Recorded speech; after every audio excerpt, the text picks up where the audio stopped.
The Detroit Red Wings are one of the NHL's proudest franchises. But even Titans make mistakes. Today, we dive into the free agent misfires that left fans disappointed, cap space wasted, and banners never raised.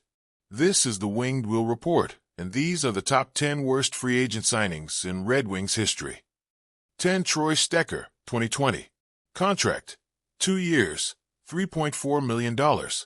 Troy was one of Steve Yzerman's early free agent signings, and on paper, he looked like a smart ad. A mobile right-shot defenseman in his prime, signed for just $1.7 million per year. But things quickly went sideways. He struggled to stay in the lineup, bounced between pairings, and dealt with injuries. He played just 44 games in his first season, and was scratched often in his second. Eventually, he was dealt to the Kings for a 7th-round pick. Minimal risk, but also minimal reward. The kind of signing that fizzles fast. 9. Mike Modano, 2010. Contract: 1 year, $1.25 million. The Modano signing was supposed to be a feel-good story. The Michigan native and U.S. hockey legend came home for one final run after a Hall of Fame career in Dallas. He signed a 1-year deal to be the Wings' third-line center. But instead of a triumphant send-off, Modano's Detroit stint was marred by injury and disappointment. After getting his wrist sliced by a skate, he missed significant time. When the playoffs rolled around, he was left a healthy scratch, including Game 7 against San Jose, which would have been his 1,500th NHL game. Modano never played again. A sad ending to a brilliant career. 8. Thomas Vanek, 2016 and 2019. Contracts: 1 year, $2.6 million, 2016. 1 year, $3 million, 2019.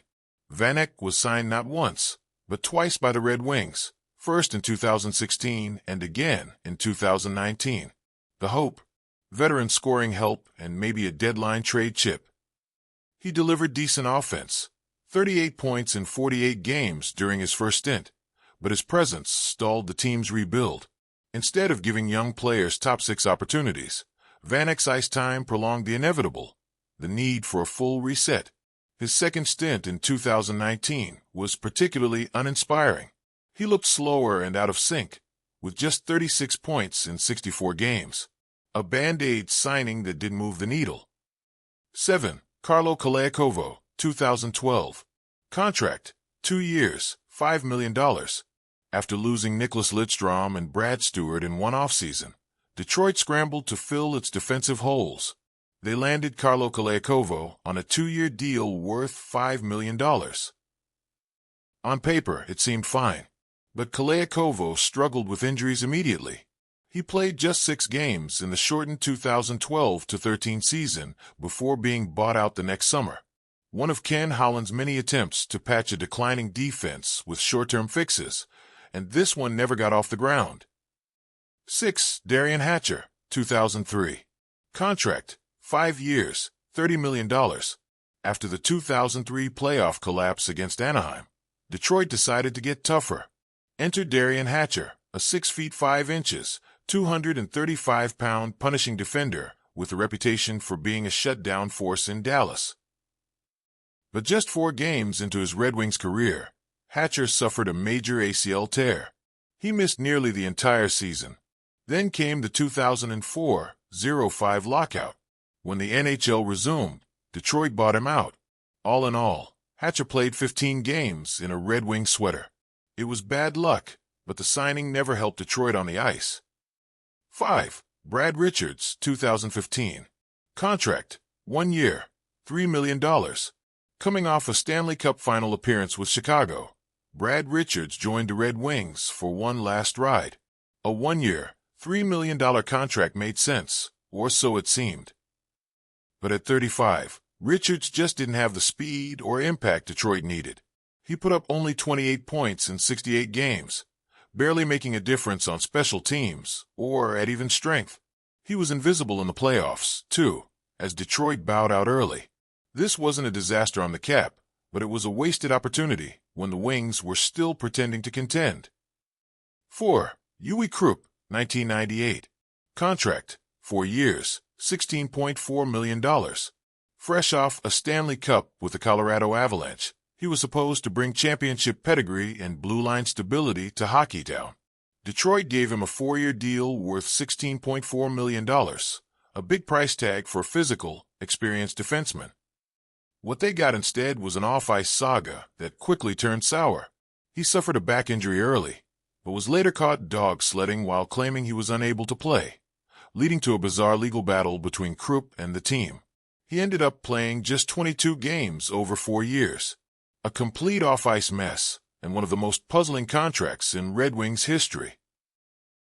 3. Bob Essensa, 1999. Contract, 2 years, $1.5 million. Signed in 1999 to be Chris Osgood's veteran backup, Essensa was supposed to provide stability in the crease. What the Wings got was anything but. Essensa posted a ghastly .857 save percentage, and was quickly banished from the rotation.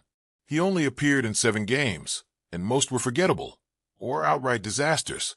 It remains one of the worst goaltending signings in franchise history.